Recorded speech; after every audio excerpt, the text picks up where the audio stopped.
The fourth way we can abuse God's gift of sex. Petting or fondling the opposite gender. Intimate touching of the opposite gender when both people are not yet married. You can touch, you can play when you say, I'm always yours. You can touch my hair, you can touch me everywhere. Come on, Barbie, let's go party. Can a girl who worships at the New Life Assembly of God Church sing that and live that? Destiny Child, their album sold 169,000 copies. You know, one of the songs goes like this. I saw that in the net. Do you want to dance with me? Can you handle me, handle me? Lead my hips, slap my thighs? Oh God.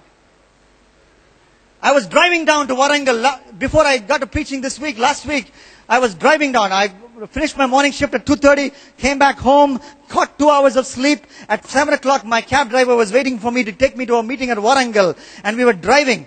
And he was playing me an interesting song. And he pointed to me a poster which had Venkatesh and Trisha on that. And he said, sir, this movie is from that poster. This song is from that poster. I'm getting tired, you see. Okay, and he said, and that song went like this. Oh baby, oh baby, oh baby, oh so sexy. Oh baby, oh baby, oh baby. Please, touch me. You know what kind of touch this is? You know, young people, we are so influenced by what we hear and see. We are influenced by what Ileana is doing with, what's the guy's name? Siddharth. Rolling in the rain. Rolling in the rain, wet, rolling. We are influenced by what that, and so when nobody is there, when Pastor Eunice is not there, when Duke Jeyaraj is not there, when your daddy and mommy are not there, when you're alone with your boyfriend or a girlfriend, you start trying out this. What does the Bible say about this? Even a king who did not know the true God, a king who did not know the true God, his name was Abimelech. You know, he understood you can only touch a person intimately only if that person is your life partner.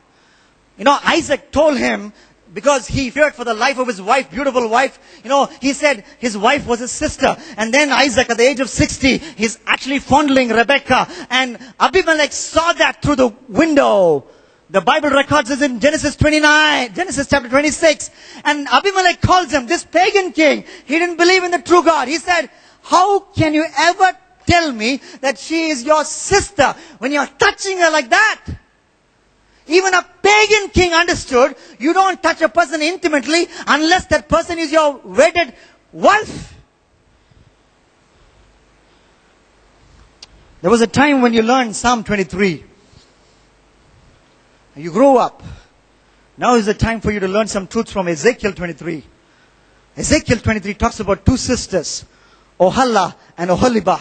And the Bible says, in graphic terms, they allowed men to touch their upper part of the body without any restraint whatsoever. How did God see it? Did God wink at it and say, that's cool, that's okay, I can pass that? No. God called that act as prostitution. This act was made famous by what Bill Clinton and Monica Lewinsky did the other day in the White House so many years ago. Monica Lewinsky was as old as some of you girls were. She was a teenager. And you know what happened? After that torrid incident, both of them regretted what happened. Monica Lewinsky wrote a letter to Bill Clinton which expressed the captive nature of her heart. She said, please don't do this to me, Bill.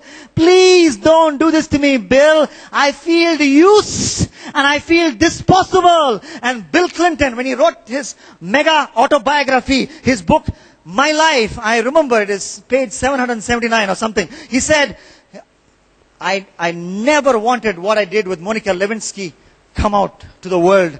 And I am deeply ashamed of what I did. And I deeply regret it. You see, my young friend, I want you to listen to me very carefully.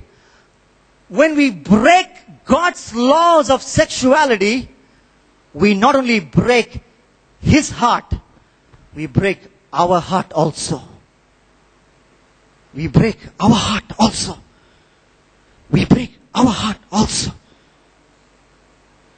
And, sometimes it starts so innocently. The Bible talks about it. How the whole thing of touching the opposite, it starts so innocently. First, there was this guy in Proverbs 7, in verse 8, he was strolling towards her house. And then, in the verse 17, Proverbs chapter 7, verse 13, they start smooching, first strolling, then smooching, and then finally sleeping, verse 23. And there's also another thing another place where they landed into. They went into a place called Sheol. That is the Old Testament word, the nearest Old Testament word for hell. Strolling, smooching, sleeping together, and Sheol, eternal hell.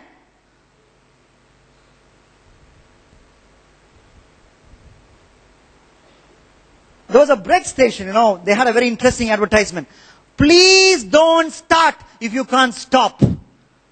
It applies when it comes to boy-girl intimacy. When you know you can't stop, why do you want to start even touching the wrong way?